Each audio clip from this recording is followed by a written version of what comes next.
अध्याय 6 ध्यान योग। श्री भगवान ने कहा, जो पुरुष अपने कर्म फल के प्रति अनासक्त है और जो अपने कर्तव्य का पालन करता है, वही सन्यासी और असली योगी है। वह नहीं जो न तो अग्नि जलाता है और न कर्म करता है।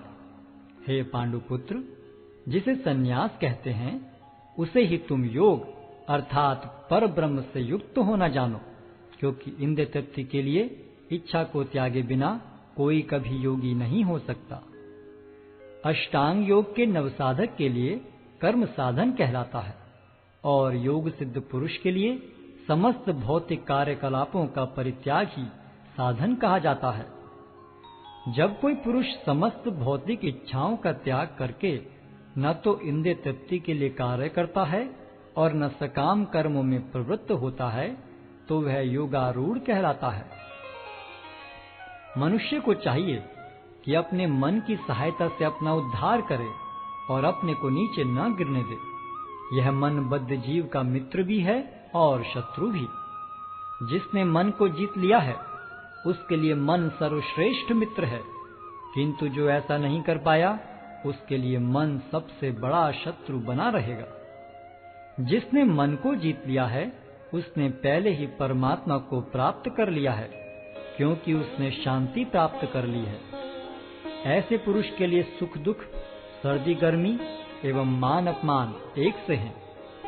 वह व्यक्ति आत्म साक्षात्कार को प्राप्त तथा योगी कहलाता है, जो अपने अर्जित ज्ञान तथा अनुभूति से पूर्णतया संतुष्ट रहता है। ऐसा व्यक्ति अध्यात्म को प्राप्त तथा जितेंद्रिय कहलाता है।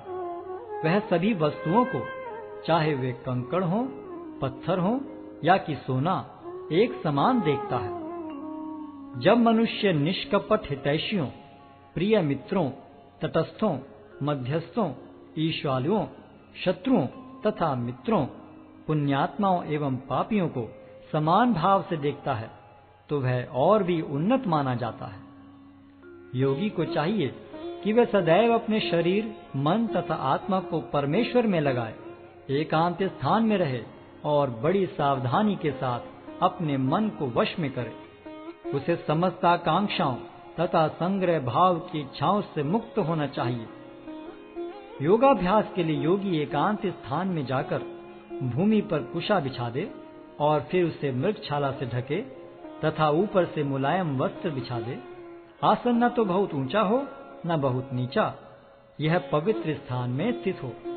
योगी को चाहिए कि इस पर दृढ़ता पूर्वक बैठ जाए और मन, इंद्रियों तथा कर्मों को वश में करते हुए तथा मन को एक बिंदु पर स्थित करके हृदय को शुद्ध करने के लिए योगाभ्यास करे।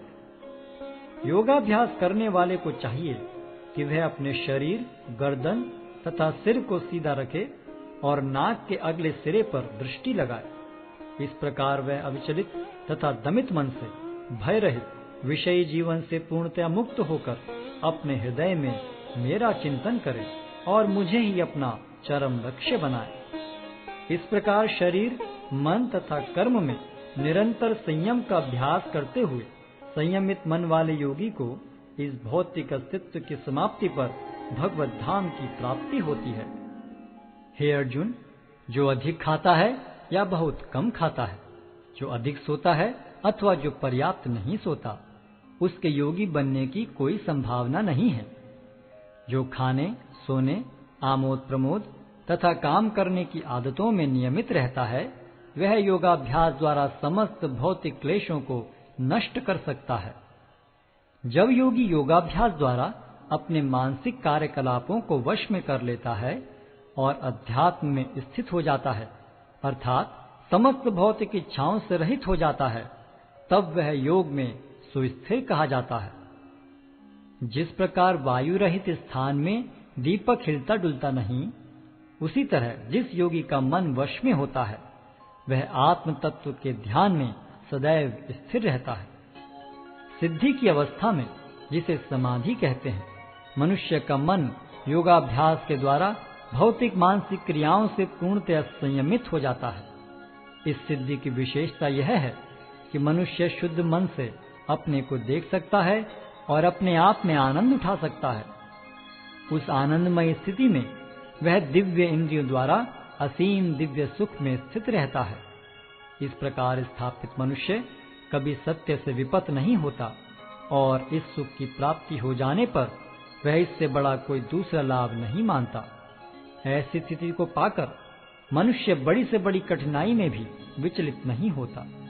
यह निसंदेह भौतिक संसर्ग से उत्पन्न होने वाले समस्त दुखों से वास्तविक मुक्ति है। मनुष्य को चाहिए कि संकल्प तथा श्रद्धा के साथ योगाभ्यास में लगे और पथ से विचलित न हो।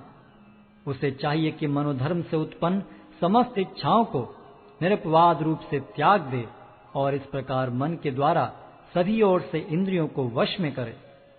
धीरे धीरे क्रमशः पूर्ण विश्वास पूर्वक बुद्धि के द्वारा समाधि में स्थित होना चाहिए और इस प्रकार मन को आत्मा में ही स्थित करना चाहिए और अन्य कुछ भी नहीं सोचना चाहिए।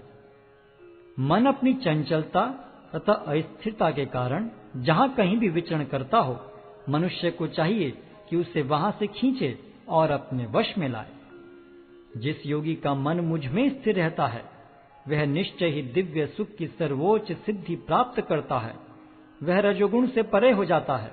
वह परमात्मा के साथ अपनी गुणात्मक एकता को समझता है और इस प्रकार अपने समस्त विगत कर्मों के फल से निवृत्त हो जाता है। इस प्रकार योगाभ्यास में निरंतर लगा रहकर आत्म संयमी योगी समस्त भौतिक कलमश से मुक्त हो जाता है और भगवान की दिव्य प्रेम भक्ति में परम सुख प्राप्त करता है। वास्तविक योगी समस्त जीवों में मुझको और मुझ में समस्त जीवों को देखता है। निसंदेह स्वरूप सिद्ध व्यक्ति मुझ परमेश्वर को सर्वत्र देखता है। जो मुझे सर्वत्र देखता है और सब कुछ मुझ में देखता है, उसके लिए न तो मैं कभी अदृश्य होता हूँ और न वह मेरे लिए दृश्य होता है। जो योगी मुझे तथा परमात्मा को अभिन्न जानते हुए परमात्मा की भक्ति पूर्वक सेवा करता है, वह हर प्रकार से मुझ में सदैव स्थित रहता है।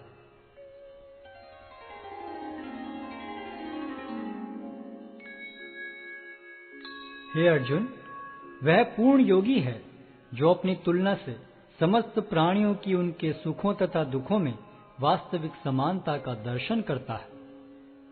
अर्जुन ने कहा, हे मधुसूदन, आपने जिस योग पद्धति का संक्षेप में वर्णन किया है वह मेरे लिए अव्यवहारिक तथा असहनीय है, क्योंकि मन चंचल तथा अस्थिर है।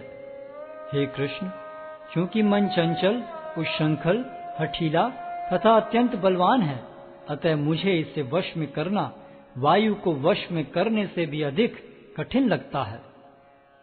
भगवान श्री कृष्ण ने कहा, हे महाबाहु कुंती पुत्र, निसंदेह चंचल मन को वश में करना अत्यंत कठिन है, किंतु उपयुक्त अभ्यास द्वारा तथा विरक्ति द्वारा ऐसा संभव है। जिसका मन उच्छृंखल है उसके लिए आत्म साक्षात्कार कठिन कार्य होता है, किंतु जिसका मन संयमित है और जो समुचित उपाय करता है उसकी सफलता ध्रुव है, ऐसा मेरा मत है। अर्जुन ने कहा, हे कृष्ण, उस असफल योगी की गति क्या है जो प्रारंभ में श्रद्धा पूर्वक आत्म साक्षात्कार की विधि ग्रहण करता है, किंतु बाद में भौतिकता के कारण उससे विचलित हो जाता है और योग सिद्धि को प्राप्त नहीं कर पाता। हे महाबाहु कृष्ण, क्या ब्रह्म प्राप्ति के मार्ग से भ्रष्ट ऐसा व्यक्ति आध्यात्मिक तथा भौतिक दोनों ही सफलताओं से च्युत नहीं होता और छिन्न भिन्न बादल की भांति विनष्ट नहीं हो जाता, जिसके फलस्वरूप उसके लिए किसी लोक में कोई स्थान नहीं रहता? हे कृष्ण, यही मेरा संदेह है और मैं आपसे इसे पूर्णतया दूर करने की प्रार्थना कर रहा हूँ। आपके अतिरिक्त अन्य कोई ऐसा नहीं है जो इस संदेह को नष्ट कर सके। भगवान ने कहा, हे प्रथापुत्र, कल्याण कार्यों में निरत योगी का न तो इस लोक में और न परलोक में ही विनाश होता है। हे मित्र, भलाई करने वाला कभी बुराई से पराजित नहीं होता। असफल योगी पवित्र आत्माओं के लोकों में अनेकानेक वर्षों तक भोग करने के बाद या तो सदाचारी पुरुषों के परिवार में या कि धनवानों के कुल में जन्म लेता है। अथवा वह ऐसे योगियों के कुल में जन्म लेता है जो अति बुद्धिमान है। निश्चय ही इस संसार में ऐसा जन्म दुर्लभ है। हे कुरुनंदन, ऐसा जन्म पाकर वह अपने पूर्व जन्म की दैविक चेतना को पुनः प्राप्त करता है और पूर्ण सफलता प्राप्त करने के उद्देश्य से वह आगे उन्नति करने का प्रयास करता है। अपने पूर्व जन्म की दैवी चेतना से वह न चाहते हुए भी स्वतः योग के नियमों की ओर आकर्षित होता है। ऐसा जिज्ञासु योगी शास्त्रों के अनुष्ठानों से परे स्थित होता है और जब योगी समस्त कलमश से शुद्ध होकर सच्ची निष्ठा से आगे प्रगति करने का प्रयास करता है तो अंततो गत्वा अनेकानेक जन्मों के अभ्यास के पश्चात सिद्धि लाभ करके वह परम गंतव्य को प्राप्त करता है। योगी पुरुष तपस्वी से, ज्ञानी से तथा सकाम कर्मी से बढ़कर होता है। अतः हे अर्जुन, तुम सभी प्रकार से योगी बनो और समस्त योगियों में से जो योगी अत्यंत श्रद्धा पूर्वक मेरे परायण हैं, अपने अंतःकरण में मेरे विषय में सोचता है और मेरी दिव्य प्रेम भक्ति करता है, वह योग में मुझसे परम अंतरंग रूप से युक्त रहता है और सबों में सर्वोच्च है। यही मेरा मत है।